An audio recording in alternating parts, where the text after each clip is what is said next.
Hello, Caron. Welcome here. It's a pleasure for me to be able to do an interview with you. And tell me more about you and about what is your coaching about. Thank you very much for having me. I appreciate it. I am the founder of the Academy for Coaching Parents International, and this organization provides training and certification for mostly people in the helping professions and parents who want to become parent coaches or family coaches. My personal background started in education years ago, speech therapy, special education, moving into testing and counseling, and the system ate me up. I decided that I needed to make a difference and have an impact, and I could do that best in private practice, which then grew into an organization that's now 10 years old. Great, that's wonderful. And I'm very curious how it's possible to be connected and present with your kids when you are a busy mother or busy father. Well, we have all been busy mothers and fathers, and there are three things I'd like to share tonight with you and your audience. One of them is setting up a communication station in your home. And quite literally, it can be as simple as a notepad and some crayons and two chairs where a time is given for a parent and a child to sit down together.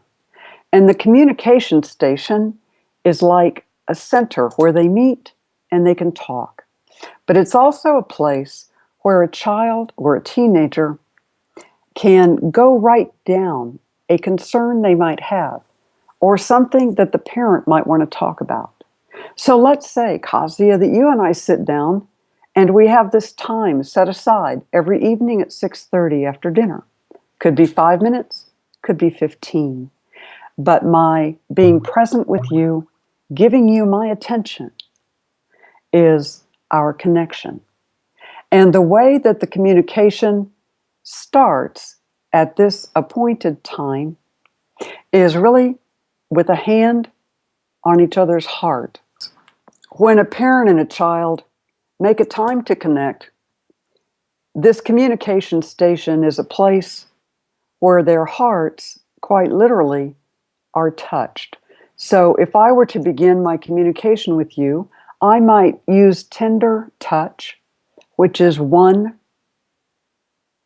proven way that we connect with each other through the skin. But if I place my hand on my child's heart, it's a connection literally to the heartbeat, which causes any stress, any tension to become calm. Another place to touch the child tenderly might be the cheek or the back of the neck where tension is held. So the connection that we're speaking about can be through touch. It can be through eye-to-eye communication in our communication center.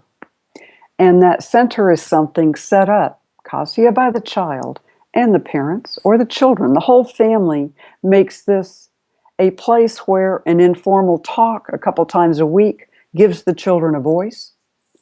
They can field questions. They can voice concerns. They can talk about how to be a caring, connected communicator with each other. So between touch and the communication center, the third part of this, to really truly be present with a child, is what I call active listening. I'm sure that you practice it yourself and probably teach it. But to me, active listening by a parent is hearing the words and listening for the undertone of the emotions. So the parent who knows their child fairly well might ask a question, but doesn't really interrupt. There was once a mother, Kasia, whose work time at her computer, because she worked from home, was from 2 in the afternoon to 7. And her daughter came home from school right in the middle. And they came to see a coach a parent coach because the mother didn't know how to tell the child to stay out of the office. The child wouldn't mind her. So when we asked the child what she really wanted, her true desire was just bubbling over to tell her mother the neat things that happened to her that day. So mom agreed to try it. They set up their own little communication center, and mom sat with the little girl and listened. And the mother had all these fears that it was going to take away from her work time, that it would take 15 minutes, 30 minutes. How would she explain it to her boss? Well, Cassia, guess how much time it took for the little girl's bubbling energy to pour out to her mother, be heard, kiss her on the cheek, and go about her evening? Mm-hmm.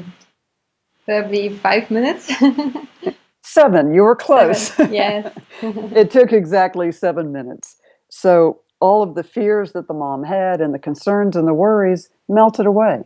And so when the daughter came home, this beautiful 5-minute break for the mom turned into exactly the type of active listening where the daughter was acknowledged, she was heard, her day was just unwound, and mom went about her business later on.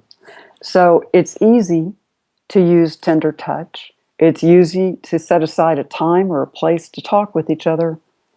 But active listening, I think, is the hardest for all of us to practice because of our rushing schedules. That's my thought about being present with my children. It's wonderful, and especially this special communication station, I think it's crucial because right now most of the families, they are busy with their laptops and with some other devices, and they are not spending time together in the way that, for example, was is described in books from 19th century, 18th century, that everybody gathered around the chimney fireplace. That's in the right. evening, because there was nothing to do, so they were just sitting and talking, so they had a lot of time to do it. They knew that there was a place. Now we don't have this chimney, we don't have the place. Even if we have a television, everybody wants to watch a different channel. Well, you're exactly right. And it doesn't really work either if we say to our kids, well, let's talk about that when we get home. Let's talk about that over dinner. Let's set a time.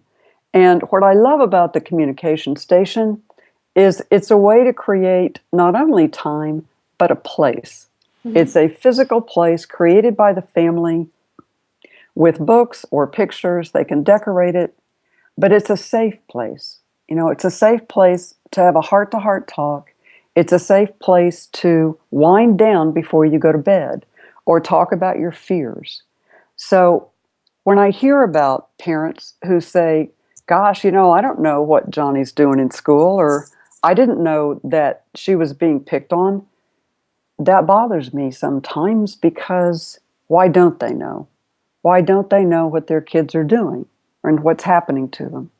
So thank you for the opportunity to talk a little bit more about the purpose of building a time and place to discuss whatever parents or children want. Call it a democratic center where people can vote or write it out.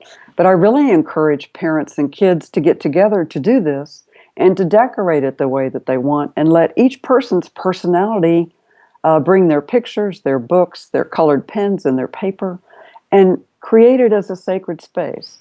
So to me, that's a connection. That's the heart to heart. Great, thank you. And tell me where our listeners can find you. They can find me on the website for the Academy for Coaching Parents.com. It's long, but it's all one long word, academyforcoachingparents.com. My bio is there and my contact information is there, and I respond personally to every query. Thank you very much, and have a great evening. Thank you. Enjoy. Bye-bye. Thank you. Bye-bye.